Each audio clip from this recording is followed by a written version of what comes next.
as large as Baker, but And the Union Have New Jersey this year has BMO written really big across the BMO, yes, for $12 million, so we can come back to that, because that was precedent setting in Major League Soccer here in America. So anyhow, our academy programs are huge. We have a whole area that just handles the management of these kids. They either compete in tournaments or they play in this national league called the Super Y League. And again, if I'm a soccer player, for example, my son's a soccer player. As he was coming up through high school, he played the Super Y. You know, in his late teenage years, college years, looks good on a resume. You want to go try out or become part of a college team. It's just another extra nice thing. Okay, so that's our academy. We do a lot of them. Other two things that fall under our academy banner is we do summer soccer camps. Summer soccer camps, June through August, and our pros do this training for the soccer camps. And we do indoor training year-round at some of the indoor facilities here in Central PA. And then if ever at any time a team wants individual team training or individual training, our pros are available for that. Woo, see you on the island. That's it, yeah, that's that part of it. But that just kind of gives you the overview of who we are. So I know that you're sports marketing, so we have to go into the next part of it. Any questions on any of that? How do you know where your fans are coming? Is it That's study. Yeah, the study. Well, this year, and this is the first year we did this, we actually had an intern. She actually wrote the program. And we did a questionnaire coming in. We asked the first 100 fans, these are the details, what county are you from and how many are in your party? So if you said 17104, I go, and how many are in your party? 5, I was keeping tally by zip code. And then we took the attendance on that day, took that equation and equaled it out. So that was the first year we did that. How scientific is it? I don't know. You know, because it's better than not knowing it all. We don't really have the funds to go out and hire a research company to do it. This year, one of our interns is tasked with finding out now who is really that demographic profile. Now we know, like we say our demographic profile is 18 to 59. Like if somebody would say who, but do I know that, honestly, Pete? I mean, we can stand there and we can look around. We know that women make the decision to come just based upon who's in the crowd. Because we have a youth program, we have, you know, ages 5 to 12, more so 5 to 13, who come on a regular basis. But now the question is, how do we capture and what's the study we do to determine, you know, everything else about it, age, who's making the decision, that kind of thing. It's a fan-friendly, family-friendly, competitive task that we're going for. So it's like, for the family-friendly, we're targeting more of the parents, moms that will try and bring their family to the game. And obviously, if they're bringing their family to the game, for the guys, a lot of the guys will come to the game. We sell beer at the game, so that's a reason for so many guys or people to go to the games and everything. And then also, if it's a family, they're going to bring their kids. So targeting the older people, but hoping that they bring their children. And then there's that component that's really 21 to 26. You know, the guys that can drink in a bar afterwards, who have that, like, you know, you're the guy.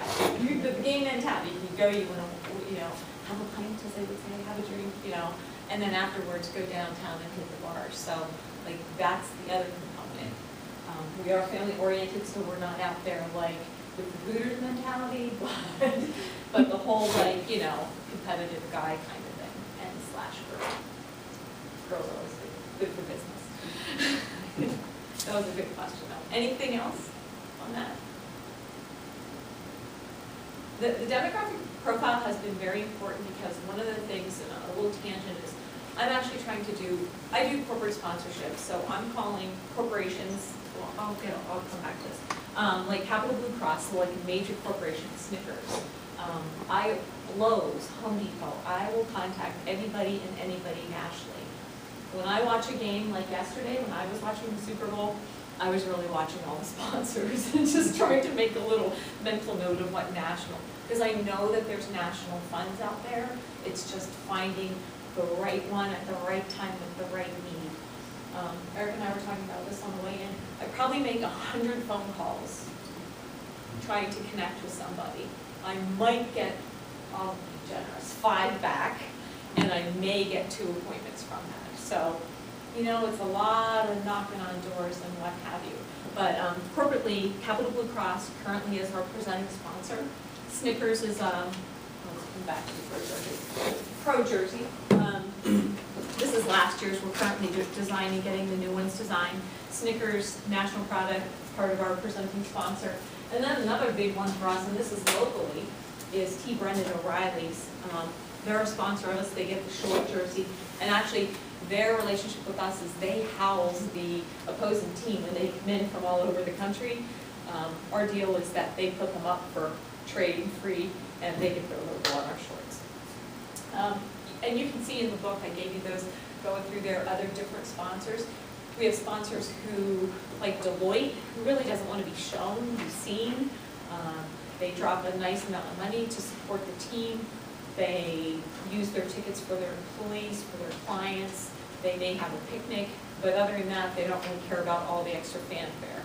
Snickers, Capital Blue Cross, BMO. BMO's key. BMO is the prime example of a good sponsorship. And the reason I say that, like like Deloitte, for example, Deloitte's easy. Here you go, Deloitte. Here's your ad in the paper. Here's your billboard around the stadium, and thank you, I get your check. Now, BMO, on the other hand, wants to be active, which I love. Oh, shoot, I had this year's program. So BMO has their name in our stadium, for example. They have, I don't have it. They have their name in our stadium with signage. They get a PA announcement. They're on the back of the Youth Academy jerseys. They do a giveaway night. They will bring in a T-shirt and hand out a T-shirt with both logos on it. And then at the end of the night, they give everybody bread on the way home. Anytime you want anything from them, they're there with a flag, with their sign. They'll bring donuts. Like, they definitely want their product, and they're ready to bring it out, you know, for the fans. And that just makes a great night. That's why you got right when you're going to Sea Island. So I drove horse carriage for the nursery carriage up there. And I got a loaf of bread every time I went to work. I was like, okay. And it was baked fresh that morning. Yeah. But that's like they want to do that for sure. Do they just use the name BMO, or do they use the other names that people recognize? And that's a great question. And our contact here is local. And their mission is to get the name. They just want their brand, BMO Bakeries, out there. They're not interested necessarily in advertising the muffins or the donuts by name, but they really want to make a mark with this logo. And interesting enough, because after the year, one of the things is, this is last year's jersey, and this is a youth jersey, okay? So picture your 12-year-old daughter with this jersey on, okay? Say no more. It's their logo, it's their name, we have to respect that. But at the conclusion of last year, I suggested kindly, because again, you don't want to, tick off your sponsor, but I did say, you know what guys, maybe next year they have a cute little BMO that has this bear, like in it, it says BMO Bakeries. I said, perhaps this year we go BMO Bakeries, you know, and just kind of soften that thing. But their answer to that was, and I think what they're considering it is, they want this name out.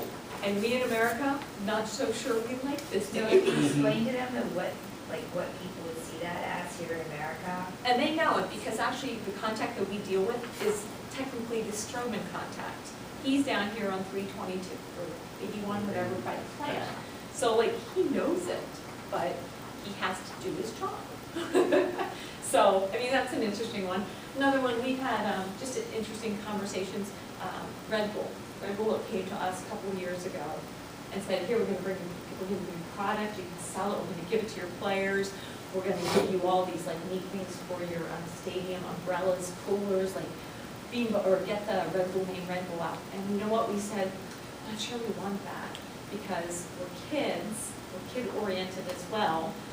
Do we want to promote Red Bull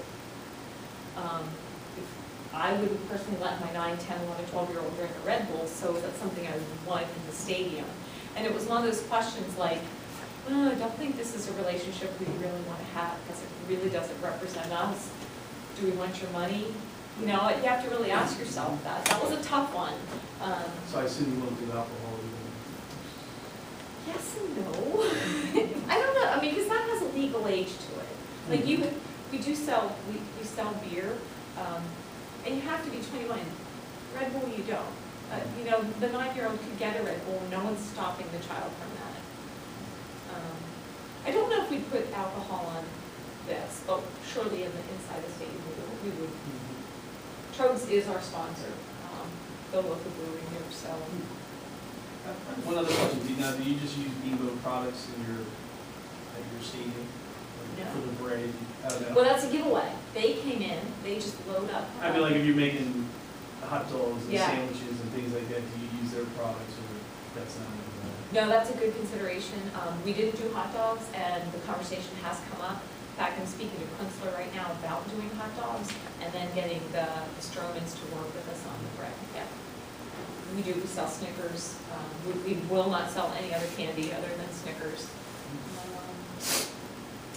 I'm having a conversation right now with Pizza Hut. We've never had a pizza sponsor. So I'm looking at a sponsorship and selling the product. So anytime we can marriage the both. Our concessions is not huge, and the City Island concession stand that we operate from is not attractive, period. Our main concession stand product is the walking taco. It's the walking It's taco. the one. And the pretzels. And the pretzels, yeah. Eric last year was our first year that we kind of talked about that, like took it in and did some of our own concessions. We have vendors that come in, it's turnkey, they come in, they bring their fries and their chicken strips. They give us a % of their cut for the day, and then they go. We don't have anything to do, we just say thank you for coming. We need something for our fans that is fun and exciting. So last year, we're like looking at all this money going, you know what, we could maybe do this. Because we do our own beer. We make a deal with Trogs, it's a sponsorship kind of thing, although because of liquor laws, you can't trade beer, right? But we have things that we do to make our own deal. So we said, let's do our own concessions. And this man right here is the king of selling.